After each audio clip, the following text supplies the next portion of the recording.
Matt, this is something that and Michael, this is something that kind of comes up.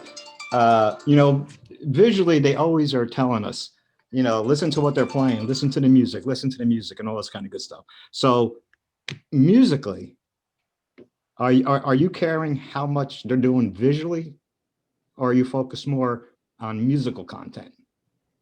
If you're the music GE guy, because it is kind of separate still, I guess, in our circuit.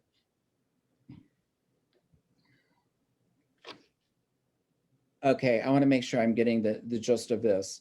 Um, Okay. the visual and the musical. So see, I think there's different ways. It's like um, I had given Matt a thing that he had said to me something about, we were talking about what we would show, pick out my top, some of my best color guard shows that I had judged and drum corps shows. And I said, oh, no, no, no, no, no. I want to work again. I'm not going to say this is, I'll pick out something that I did, or I'll give you a dance piece or a theater piece. So that's what I did. But I did, one of the pieces that I did was, that I showed him was, yes, I did a thing with Madison in the closer in 1988.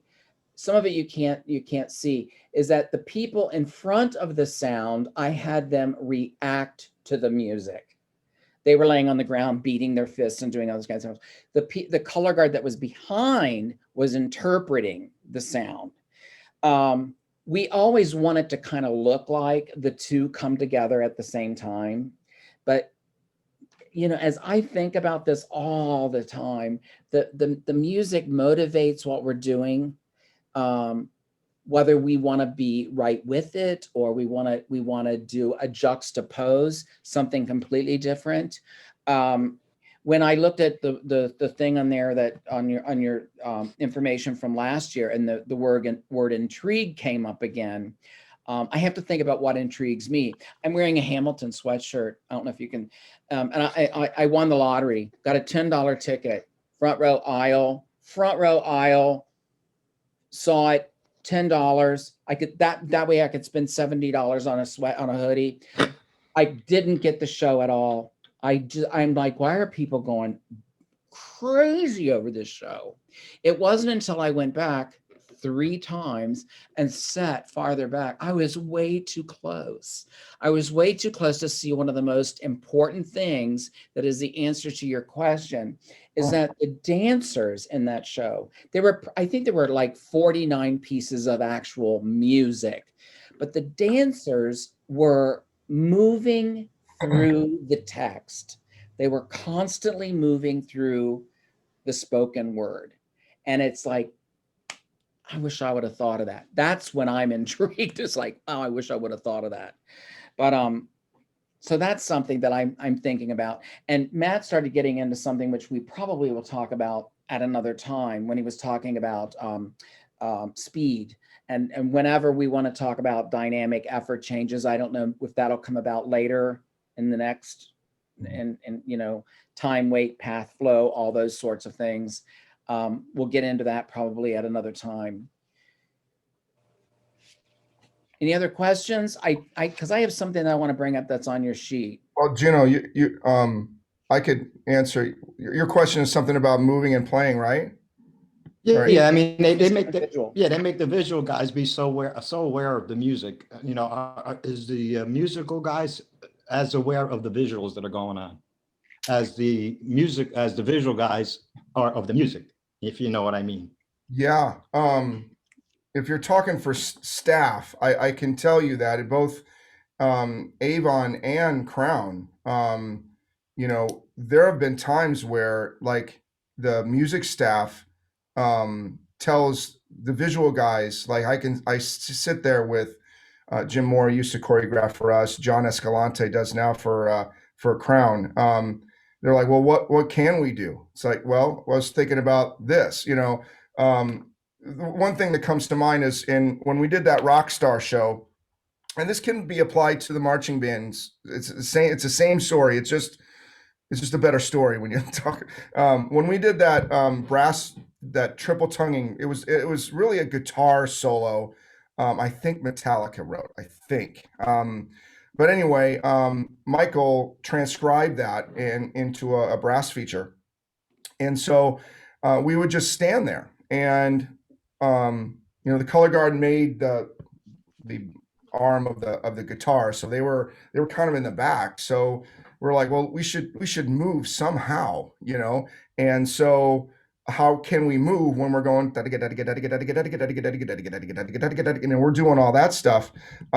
So it's like, well, let's do Elvis. Let's can we do some sort of hip thing that Elvis has done and just have it work with the music.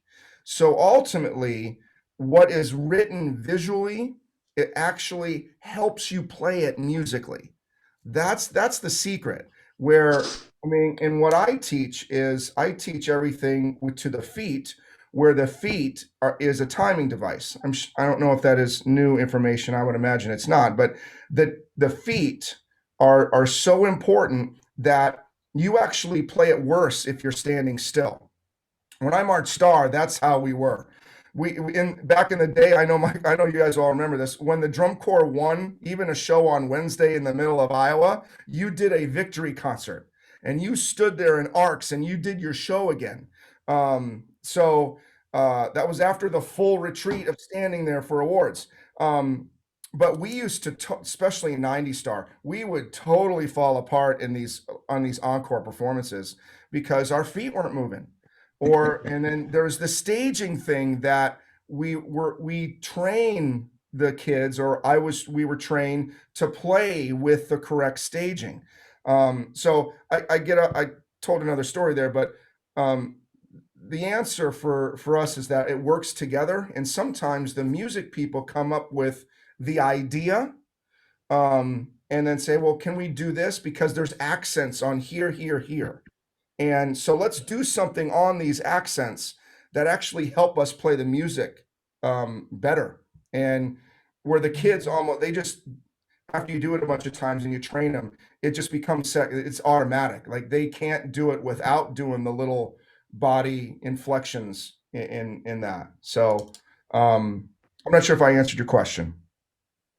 No, I think that's a great idea as far as if you're going to do body or if you're going to add any kind of layering, make sure that the music is, going to be the reason for it. Really, I mean, that should be helping you play the music more easier, like you said, Yeah, not more difficult. my wife, it's been fun working with her. She does a lot of the choreography for the wins at Avon, not only for the marching band, but also for WGI Wins, our group for that. And it's a little bit different in the marching band world for us because we do have our color guard. We're blessed to have our color guard that we have. So when there is moments of, hey, we're going to put a body in, we're going to do this in the winter. When there isn't a color guard, we'll maybe take a different approach. But then Susie and I will talk about it. It's like, well, what can we do? And we can, obviously it's easy for us because we live in the same house. But it's like, hey, what about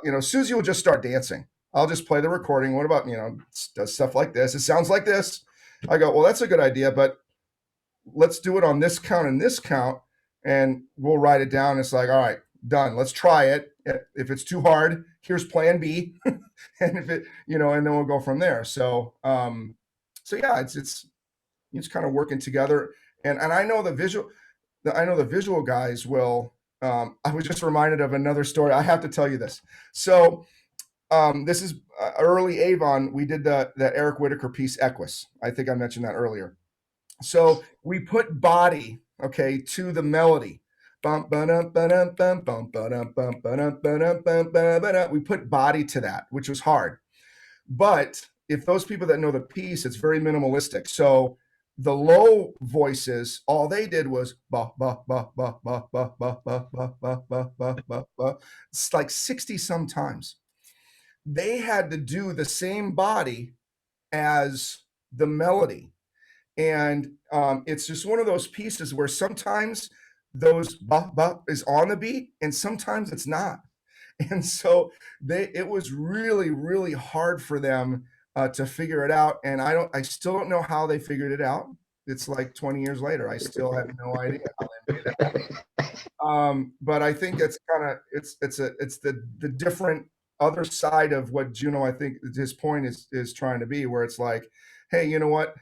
Try not to have some choreography that doesn't fit. I mean, that just makes things worse. So Matt brought up Yeah, something. and No, go ahead, Juno. I was just going to say, from the director's point of view, just remember, yeah, the physicality of the student itself is going to be different for an 18-year-old and a 13 and 14-year-old. So, you got to find that happy medium, if you know what I mean, physically, what they're capable of doing. And I just wanted to make a comment kind of offline, but Matt reminded me of something. So for all of you, for Chuck, for all you guys, when he was talking about the retreat and the victory concert, that might come back. I'm not so sure that it shouldn't in the post-COVID type, making that a part of the show, the community. Because we got to this for it, and it took too much time. But it became a logistical thing. The Corps got to get on the road, they got to drive, they got to ever. But maybe we need to take a step back. It's like, did we really need 5 Applebee's and between here and the end of the block? I don't know. So it might come back. I wanted to. I think we should talk about at some point, Matt. One, I think it's kind of a relatively new way of generating effect, and certainly a wonderful thing to choreograph and to stage to is the use of vocals, as opposed to just, especially if the numbers of your band are going to decrease. It might be okay. I think. Let me back up a little bit. I don't know how much money you have to spend on a show. I don't know, but I think if you should be smart about how you spend your money. And one of the things, if you find yourself having a smaller group than you have before, there's nothing on your sheet here or in my mind that says you have to use the entire football field. So you might use those funds to define your playing space, rather with a tarp or a set piece. Now I'm going to make you this. We're going to go back to the theater again, and you can ask Siri. I promise you, if you ask Siri what a prop is, she's going to say it's handheld. So those big towers are not props. They're sets. They're flats. You might define your playing field depending on how much money you have and how you want to spend it. Now, the one thing is that nowhere on any of your sheets, on the DCI sheets, on the BOA sheets, on the WGI sheets, does it say you must have set pieces. Crown does that very well. I know hits and misses. Sometimes we talk about that. Levels, risers, all that sort of stuff. It does not say you need any of that. You have to have it. What will get you in trouble is if you put it out there and you don't use it well. Or it'd be like running across the field with that parachute thing that I said earlier. So just know that so anyway, so you've defined your playing space. Maybe it's a little bit differently than it has been in the past. And because you have smaller numbers, you might want to rely on vocals, which I've heard some great stuff, heard some bad stuff. I've heard some things go wrong. It requires a different way of miking and all that sort of stuff. But Matt, what is your thought on that, given the post-COVID perhaps, or even not? I mean, just a regular production. Of just having vocals. Well, using them, with everything else. Well, we certainly have in the past with Avon in different ways, actually. We've when we did our Fish show, actually, it's funny because one of our she actually worked in the administration center at Avon. She's moved on since, but she actually sings really, really well and kind of like a gospel singer. So we actually had her, we recorded her as part of that production. So, which was actually kind of fun. So I don't know, this, I guess, where does that go in your, in your community, in your school? Is there somebody that, has some sort of a, you want to have this gospel type of piece, or whatever mood that you're trying to have, and this person here actually has some experience with that, recording them and having them part of the show. That's great. Our indoor show this year, we hired someone. It was actually through online. We didn't know her. She sang the melody, which was part of the original, and then we accompanied that. So, but not only singers, Michael. I would just add, I've mentioned different kinds of soloists that you can feature. And if your numbers are that small, okay, and I don't think anybody's, I mean, no judge has said anything about, there might be a judge that says, oh, that's a singer. Do you actually have that singer? I don't see them. Okay, whatever. So there's sometimes that, but they move on from it. It's a sample,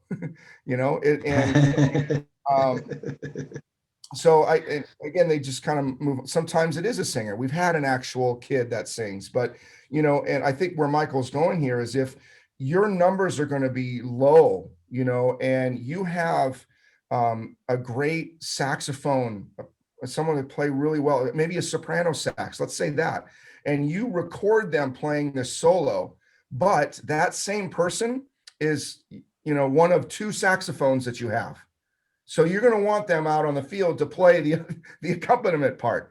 You could record them, and have them be a part of that production. You can do that as well, to enhance your show, especially, if numbers. And again, that's going to be a big part of what I have on my list for next time. But from an effects standpoint, I mean, that is something you could do. It's a possibility. Is that where you wanted me to go with that, Michael? It is. Well, you actually brought up something that I wasn't even really thinking about, the recording part of it, but the sky's the limit, I guess, as far as that. I was thinking of live singers, and then you also made me think that they don't have to be singing words. They could be making sounds, or they could be beating on buckets, or anything, right? I mean, you could just, you got to figure out how to use the people that you have in the most efficient and effective way possible. Yeah, and we do this with the marching band. We do it with, it's usually done during spring or during our winter camps for Crown. But we will ask kids, if they have experience in other things. And we've asked them if they can sing. We've asked, have you done, certain, and sometimes we'll have it again, as Michael said, sometimes you're going to find something, sometimes you can't. We do the same thing with Avon.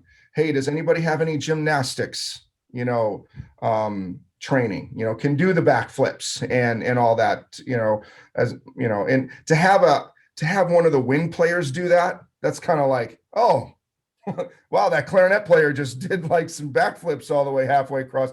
That's kind of like, oh, okay, wow, that's impressive. So we'll ask kids if they have some training or some background in dance, or if they can play an instrument that you might not see, might not hear often in the marching band world. Can't do that so much in drum corps, but marching band, you can play anything you want. And it's like, well, what can we do? How can we create different sounds? And, hopefully, again, most times you probably won't have some of that, but if all of a sudden someone can, well, I'm getting out of music, but a twirler, I mean, who doesn't go crazy for a twirler that goes up, a million miles and then they catch it? That's awesome. So, but if they play a cool, a different instrument, harmonica, or something else, string instrument too. Yeah. So Those are great ideas. Yeah, right. The Go ahead. variety of music you could offer, Yeah, right? yeah. I mean, that's what you're looking at, Matt, the variety of things that music Yeah. offers, you know, Yep. there's so much out there. And don't be afraid to take a, a risk, like Matt said. And if it's not going to work, you could find out, before September or whatever. You should have a good idea if it's going to work or not. And But don't be afraid to take risks. visually you can take away from the movements that it takes to do this as opposed to this are completely different, and so you can play off of all of that sort of stuff. But I think those sounds would be great. Now going back to your budget and how much money you have to spend defining your playing space, it could be the whole field depending on what you have. um I I I I live in California. I live in San Francisco. We were the first city to go in lockdown on March 12th last year. Up until then, I had been judging and I had seen the start of some really good Winter Guard shows that most of the world will never see unless you think about maybe recycling or redoing or reusing some of the stuff that you've already invested in, whether it be costuming or certainly soundtrack, um, color, all those sorts of things. I mean, why not? Why not? I mean, like, We go did, back into the closet yeah. to get stuff done, you know. Yeah, I can, that's a great, I'll piggyback on that one. So, in Avon, we have been starting to get into let's get some tops, and different costumes, for the wind players. This past year, we didn't do that. We just used our normal marching band, uniforms. We just did that. We actually used, for this past year's show, we used the same props that we used for the Unbroken year. So we didn't really buy anything else. Our indoor wind show, we used the exact same tarp. We used the exact same costumes. And our financial game plan has always been, or has been, not always, has been during this crazy time, is to take care of the people.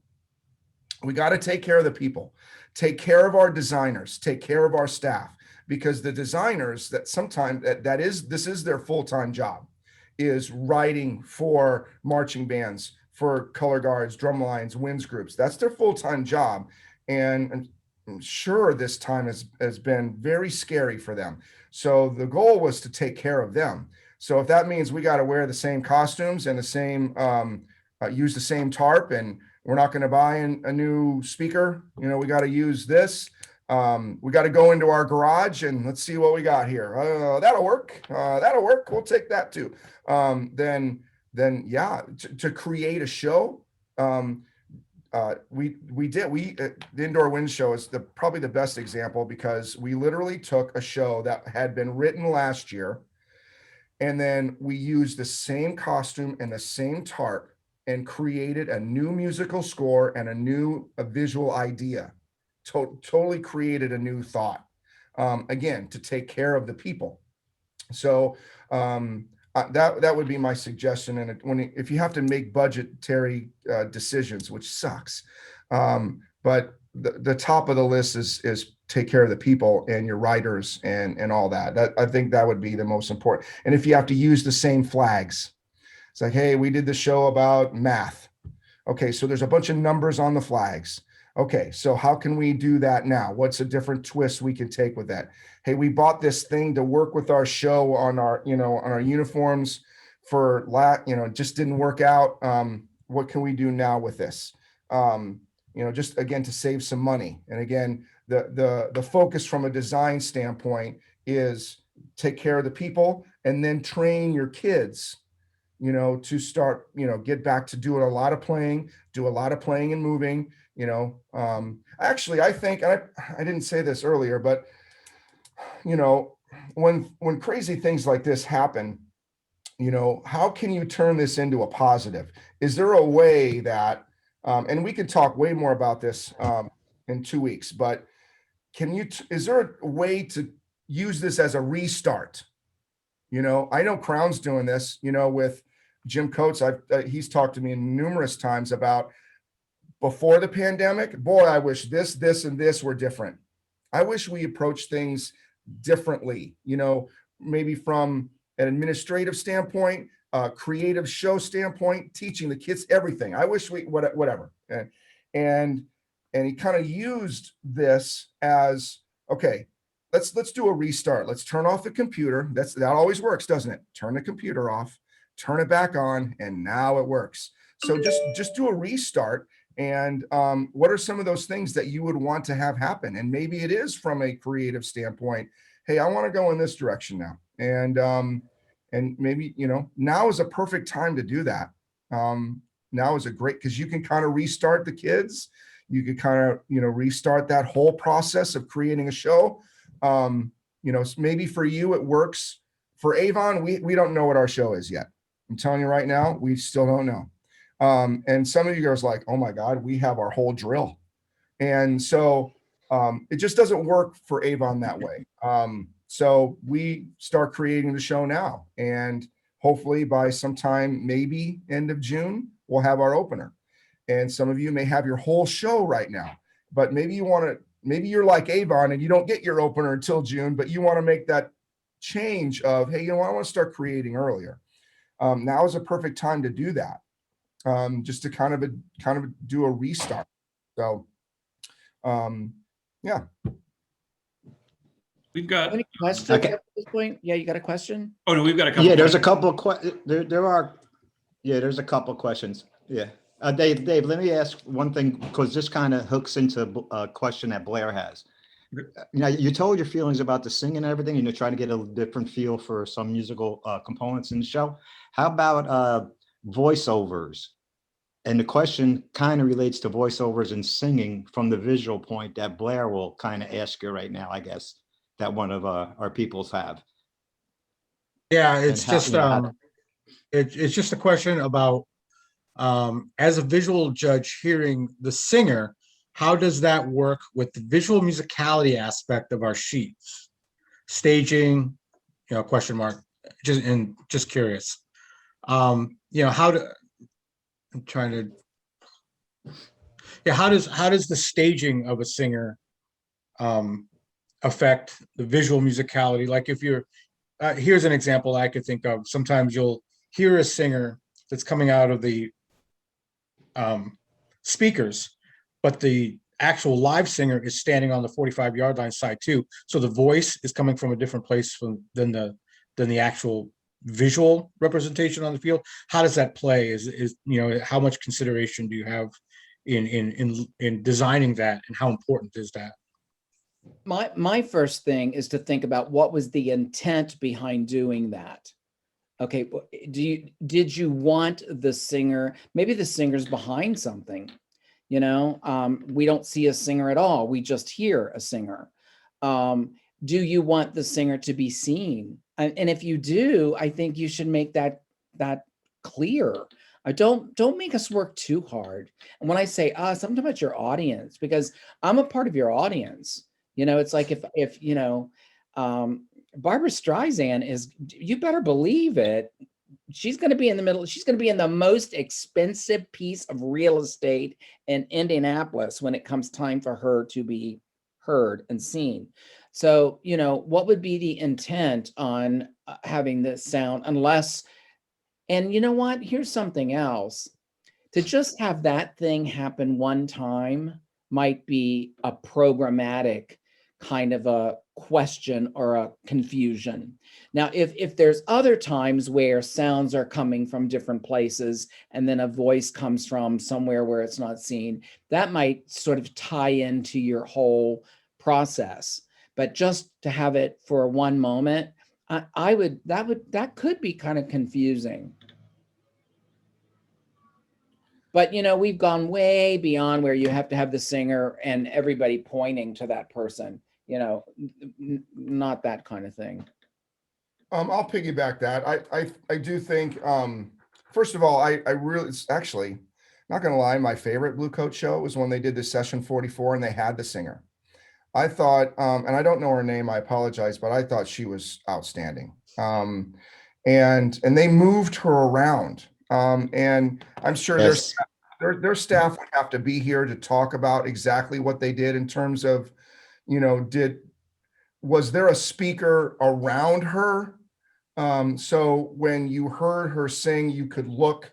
I don't know those answers. And I'm sure, I mean, to say, hey, why don't you budget, another speaker to put where a singer is? I'm sure that, let's not talk about that right now. But I agree with Michael. In tapes that we've gotten, when there's a singer, for me, I want the audience to hear them. So I like it that it's surround sound, but I'm a music guy, so I mean, I want to hear the singer, and if I have to look around, oh, there she is, then okay, fine. I also, again, like I said, I'm a musician. Sometimes I don't, the creativity of how to draw your eye somewhere, that kind of goes over my head. So I might miss where they are, but no, that Session 44 show was one of my favorite Blue Coat shows, and they had that singer that moved around, and I do believe, I could be wrong on this, I don't know, I have to talk to their designers, but I think they had a hardwire microphone. Well, it looked that way anyway, and maybe that was part of the show and gag and all that. And if it was a wireless, kudos to them, because I know with Avon we're afraid of wireless stuff. I mean, we like to hardwire everything, and I think a lot of people feel the same way. So, hey, I will mention the voiceover thing. The Avon, we've used the voiceover thing, but ask yourself this in creating the show: does the show work without it? Because it has to work without it. If you need the voiceover to say, hey, the show's about bricks and sticks, if you need that, then you're in trouble. For me as an audience member, when I watch, whether it's WGI, the drums, winds, or marching band, I hear a voiceover, and it's like, I kind of roll my eyes about it. It's like, no, I don't need to know that, it's about, death and beyond. I don't need to know that, I don't, but I will tell you, usually when we get those Avon, I'm sorry, I'm interrupting myself. I'm all over myself right now. We've used poems to enhance, and that's part of the musical score is a poem. We have used that. But we never use a voiceover to tell everybody what the show is about. And so I would just, for me, speaking personally, I don't think that helps, score more points. I don't think it does.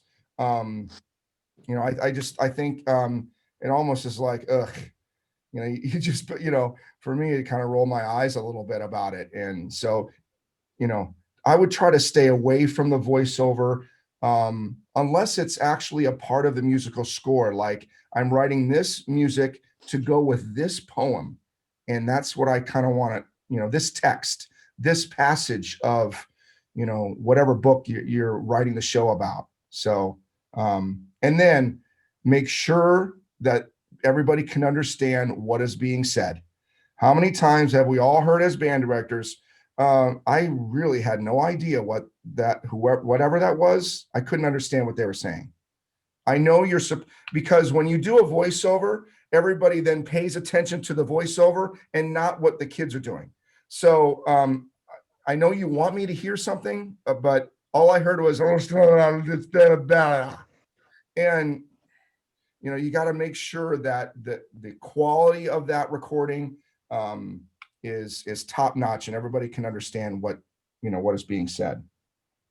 So you made 2 points there. When you had the singer with Crown, I mean, she was a visual element. I mean, we were supposed to see where she was, because it was a whole look. I mean, it was like, am I right, Matt? This is like, yeah, back. Yeah. I mean, that was really, regardless of where the speakers were coming from or whatever. But I want to ask you about because this affects the effect of when a voiceover is done poorly. And you were just talking about it. That's a difficult thing to get, right? I mean, and it's expensive. I don't know if it's expensive. It could be, if you're going to get the top of the line microphone, and but when we have done, The thing that comes to mind right now is we did a show. It was called Statuesque. It was, I don't know, 10 years ago or something like that. And we started the show as if a once upon a time kind of moment. I don't think that, maybe she did say that, but we ended up, there's a website where you can hire people to be that voiceover for you. Oh, is it 123 something? I don't know, someone will probably put it on the chat, but I don't do it, obviously. Dean Westman sets it up for us, but it ended up being the Snow White evil witch kind of once upon a time, like that kind of sound. That when we went through that website, which didn't cost a lot, we are not spending money on microphones. Those people that want to make that money, they have the proper equipment. They send that in, and it's really not a lot. And then we put that file in a sampler. So the quality of that is already really, really, really nice. And then the sampler is just once upon a time, blah, blah, blah, blah, blah. So that's what we have done in the recent past here with that. That's good to know. I know it's you know, for indoors, if the recording of isn't done well, for it can be detrimental, I think. But let's just talk for a second, when you were talking about seeing the person, hearing the person, whatever, about it doesn't really appear on your sheets, but it's very important, is the scale. And if you talk about defining your playing space and all of those sorts of things, making sure that everything is to scale, meaning that if you have dancers that have a single rose in their hand, maybe that is just too small. In real life, it would work, yes.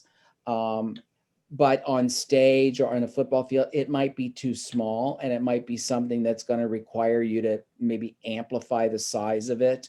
I think that those kinds of things can really pop and can really, you know, when you're really straining to see something, I think you need to, and you guys, you see that, you know, you don't have to wait for a judge to tell you that, you know, the beach balls are too small, or they're too close. The people throwing the beach balls back and forth are too close to each other. That doesn't make sense in a real scale type of play. They would be further apart, you know, that kind of thing. So I think that's something that you need to think about when you're working on maybe some of the details.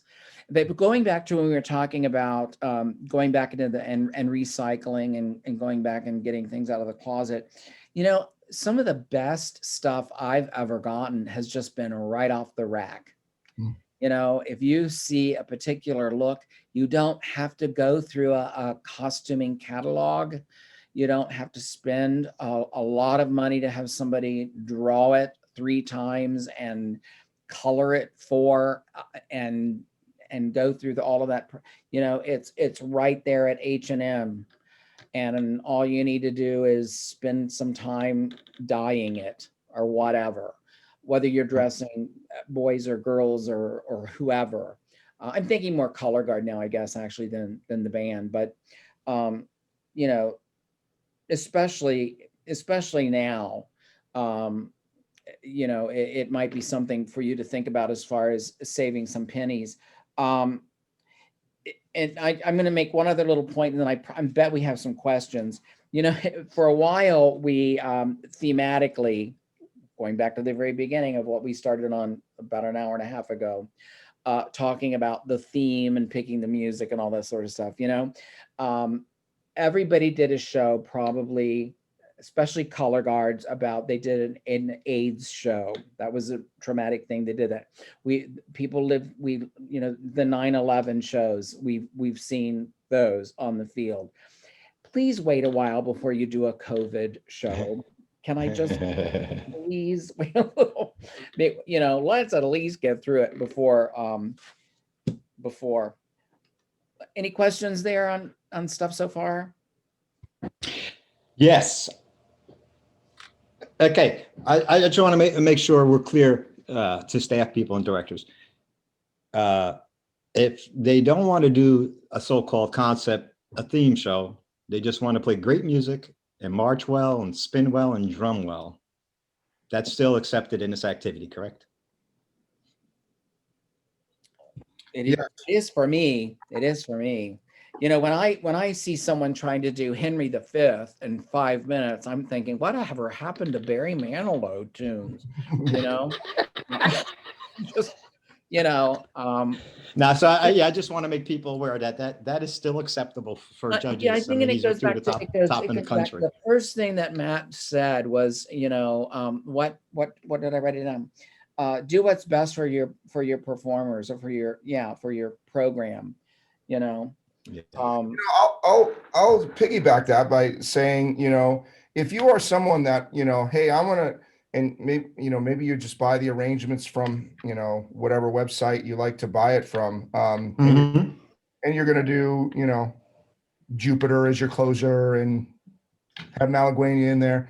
But if you want to kind of put it all together, how many times have we seen an album that has a title? The album has a title, and I've also seen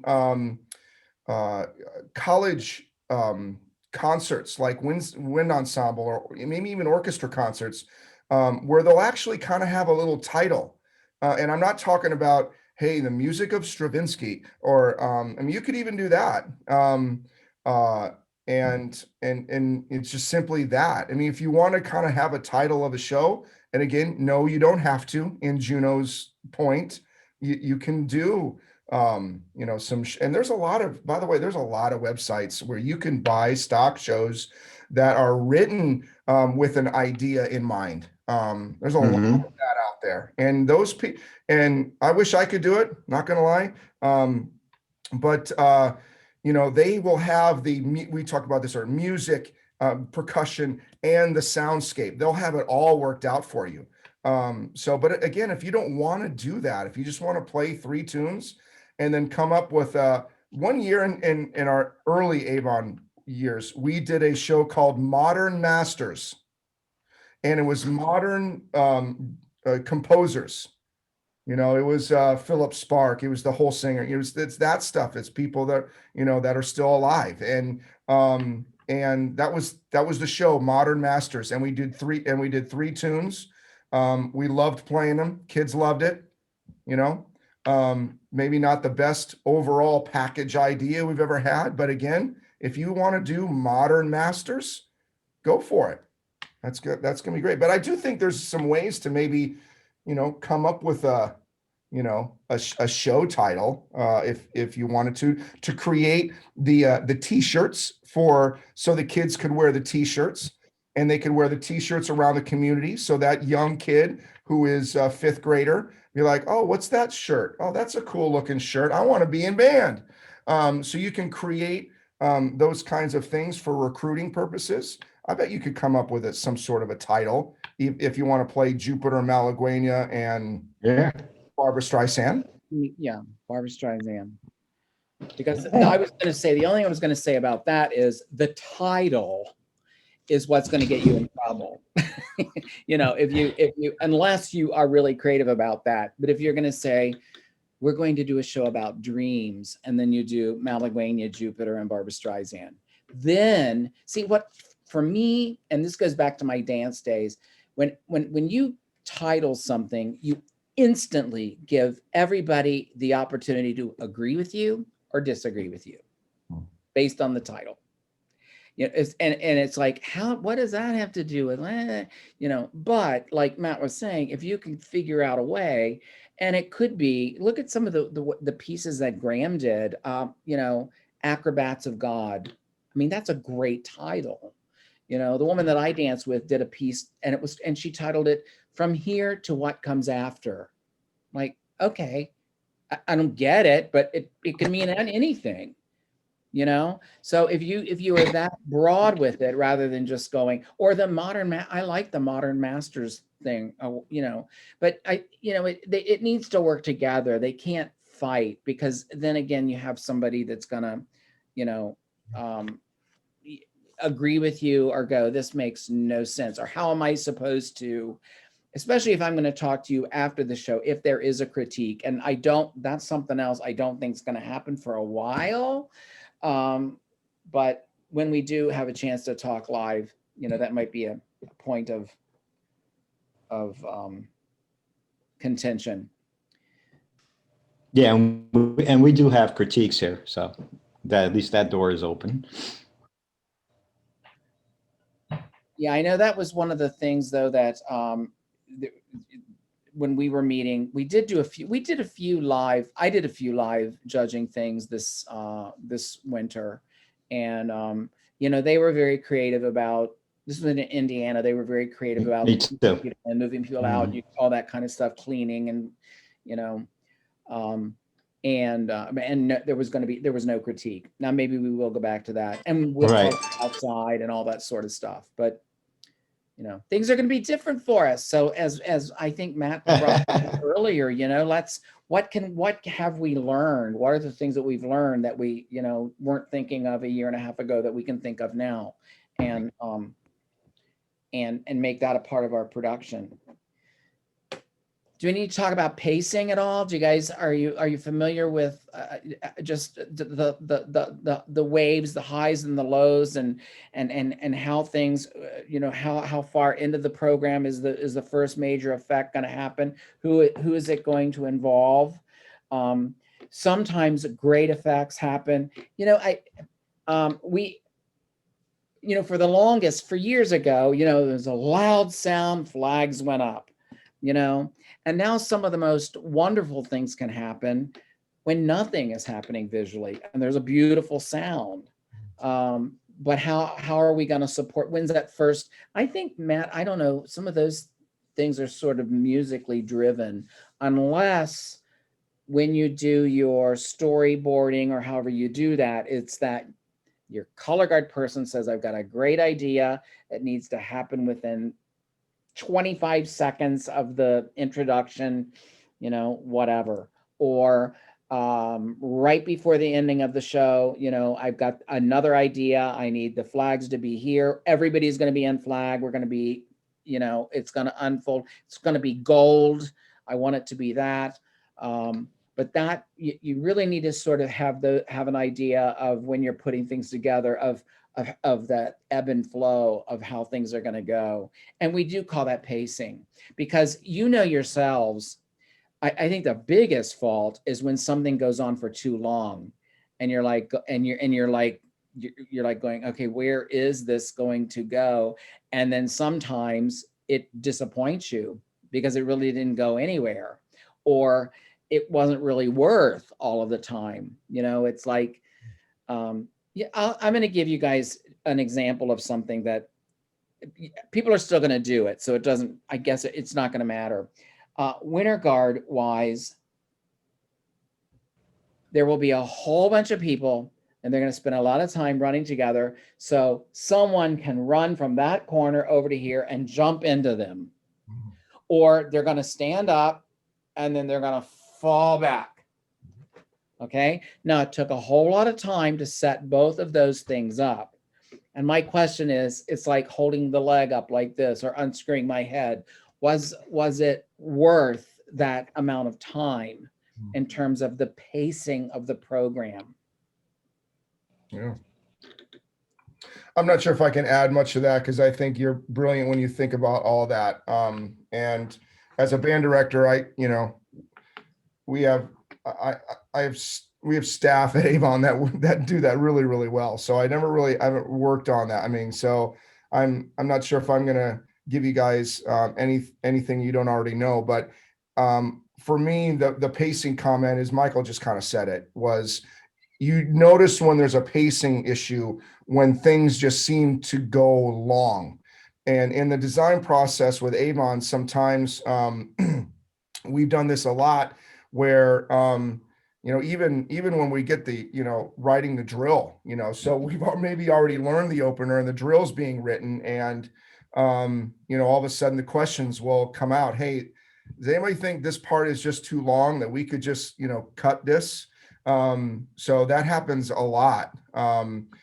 But that's whenever you get the arrangements, whenever, or, you know, Michael just talked about the pacing of effects. But whenever you get the arrangements, if there's any time where it's like, man, this just seems to go on a little too long. Remember, you have 6 to 8 minute shows. So it's not a lot of time. And you know, once through the verse, then you get to the refrain. That'll work. That's all you really need in our activity.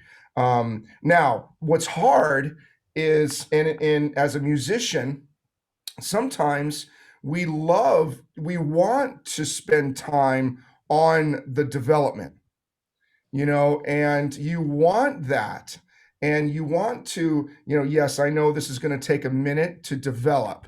um the thing that comes to mind, one of my favorite things we ever did in Crown, was the fanfare for the common man.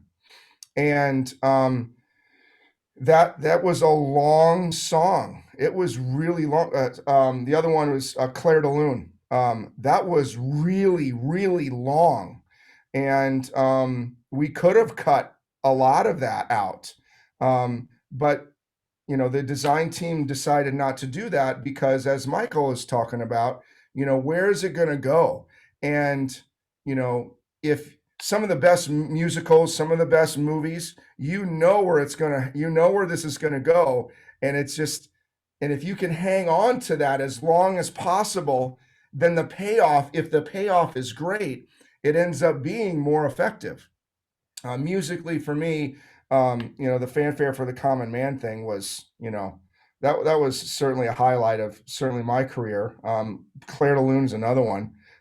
It's just some great musical playing, and it was long. But we're also talking about a drum corps with college level kids that, you know, and in the high school world, that's really hard to do. And especially post pandemic, I would err on the side of, hey, you know what, if this feels like, you know what, this is a little too long, then just, you know, make a cut, you know, cut even a few measures. Cutting it would be, would help everything out, and have the show. And has anybody ever watched a show? Could be anything where it's like, man, this show seems like 20 minutes long. Will this show ever end? Now some of those shows are great, but a lot of times it's, you know, pacing it just too long without an effect that's like, oh my god, that was awesome. So that's my pacing comment. And again, it might come from a different perspective. Um, Michael's talked a lot of great things about what that is. So But I also have sticky notes all over the place. I'm running, look, this is my last sticky note. I'm running out of them. Matt said, anything, I'm not telling you anything that you don't already know. And I wrote that down because I think the gist of a lot of this stuff we're talking about is you trusting in what you already know and just putting your ideas together.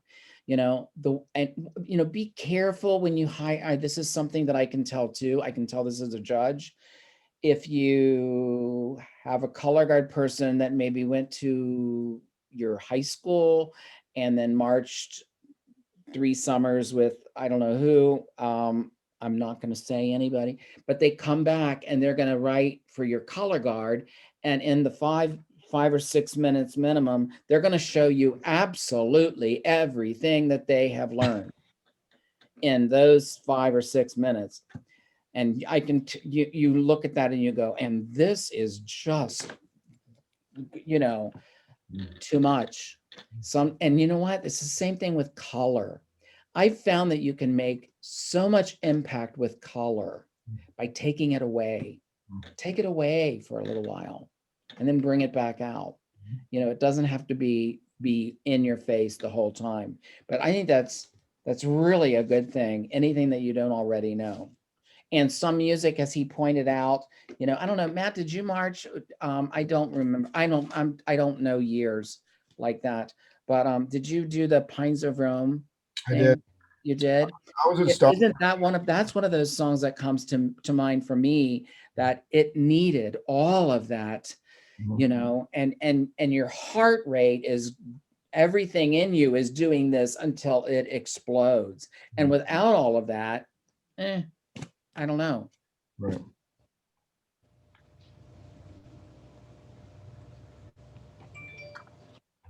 Juno? Chuck, you're on mute.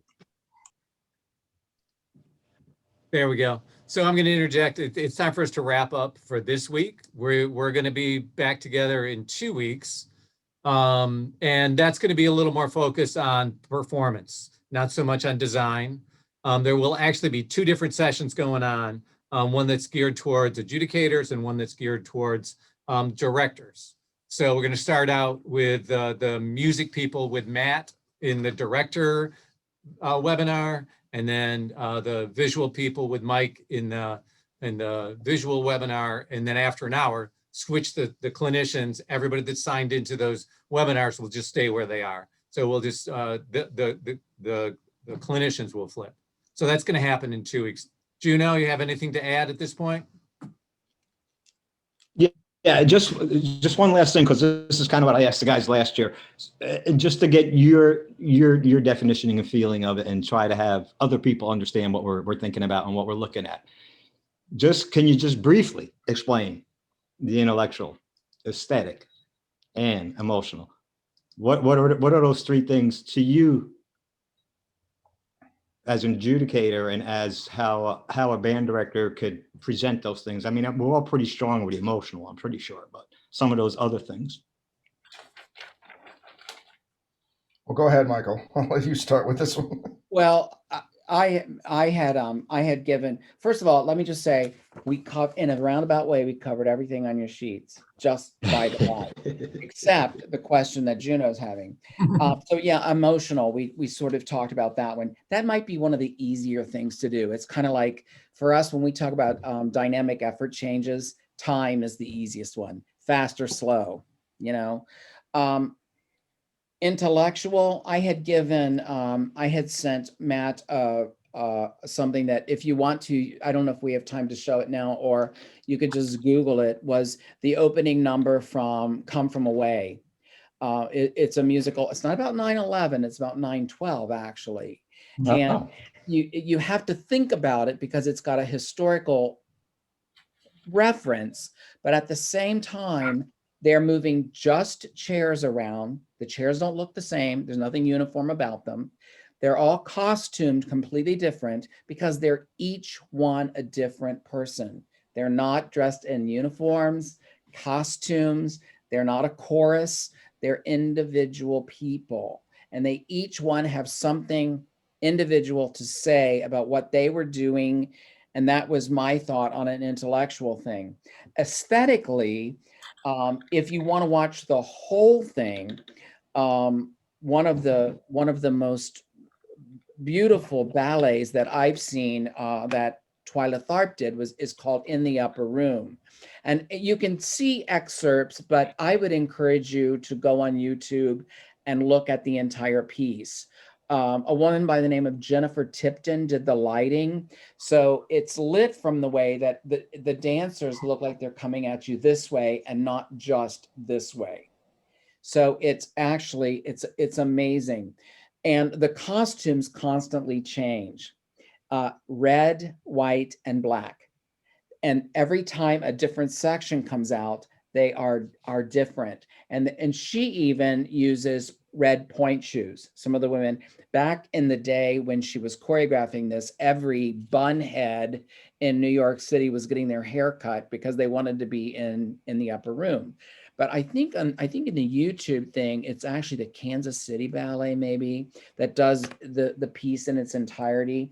For me, aesthetically, it was music, Philip Glass score, which, you know, sometimes can be like, and so you're just Philip Glass score, Jennifer Tipton lighting, costuming that was just, it just continues to build through color and changing of the texture and the look of the costume and the choreography. I mean, it just really all comes together for me. So those are some examples, and they're not band shows, they're not choir shows, but they're Right. pieces of theater.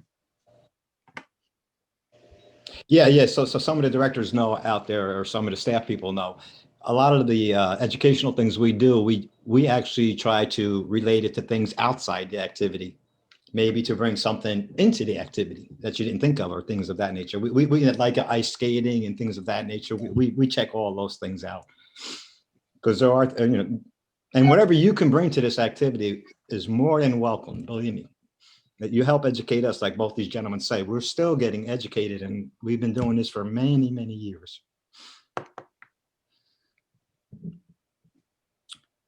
You want to, Matt? You want to jump in there, or you're okay with that Michael explanation? Well, that's, you're not going to get any better than that. Okay. For me, but no, I think all of that is important musically. I think, from an emotional standpoint, it's, I think we kind of understand like that, as Juno said, but when you write there's so many opportunities to enhance whatever the storyboard is or what the show is about musically. You can do that through color. You can do that through motifs. I do that one a lot, if you're doing a space show, if you want to put a little, don't do this because you have to get the rights, but you put a little Star Wars in there. But you get my idea. So there's things like that, we add the story about the ninth. It may or may not, some people might be able to get it, some people don't. But I do know when I see Michael Klesch create the shows, I know he's thinking about, what is the overall idea and how can we, from a composition standpoint, how can we enhance that? So the soundtrack fits with what what's happening visually, intellectually, aesthetically, and all that. So that's the only thing I would add. It's certainly not one of my strengths, my wheelhouses of what I do, but when I watch, people like Michael Klesch and Tom Hannum and those guys work, I think they're thinking about that a lot. And in our Crown show we're doing this year, there is a lot of that, and I'm sure a lot of what, if you ever will see whatever the production that we'll put together, a lot of it has to do with the Crown history. And there's a lot of things that no one will get because, you haven't been in Crown, but it's, it's not really written for that, it's written, for the alumni. It's written for, for Crown. So the show's called In My Mind. That's what our core song is about. And so, but there was a lot of thought in listening to Michael's arrangements of, hey, let me put that thing in there. Why? Because it's part of our history. So, so that there is some of those things you can do musically that can enhance, not just the emotional, but the other triad of effect for sure. And Juno, I'm going to close on this. It's Yes. they're not mutually exclusive. They're all, it can be emotional and aesthetic and all this sort of stuff. And there's Matt is selling himself short here a little bit. Just another thing while you're YouTubing, okay, far from away in the upper room, Tarp, and watch Matt conduct the Battle Hymn of the Republic with the Crown Brass. And I don't know, Matt, were those the Voices of Liberty, or who was that? Well, the title for them off Disney property is. Oh, got it. That's the what are they called? Most of them are cast members that are in the Voices of Liberty. So there's contracts. But I've gone to Disney so much that I've had the honor of meeting them and getting to know them. And so there was one time I just talked to one of them and I said, how can we make this happen? And so dream came true, actually. So it's a Battle Hymn of the Republic, and it has, I think it has all of those things, because you have the familiarity, which is that whole that, I saw a bootleg copy of it, though I have to tell you, before I ever saw the one that was on there, and you could see people's reactions to it, and there were tears, and so talk about pacing. That the arranger is Derek Johnson, who arranged that, and Michael just took what that was and made it in and wrote the brass on top of it. So those people, the cast members, they didn't have to relearn anything, but Derek Johnson, who arranged that, he did such a great job of making it emotional. You know, that ending is a 10. You know, and he just. I actually had dinner with him one time and found out that he actually knew Walt Disney and worked with him on a couple of projects. I was like, oh my God, are you serious? We're digressing up another down on that one. That was awesome. All right. Well, thanks, guys. This has been a really great session. Thanks everybody for attending, and we'll look forward to seeing everybody in 2 weeks. Thank you, everyone. Yeah. Thanks. Bye-bye. Thank you, Michael and Thank you. Matt. I appreciate it so much. We'll see you in a couple of weeks. Okay, take care. Love you, dudes. Thanks, everyone. Love you. Thank you, guys.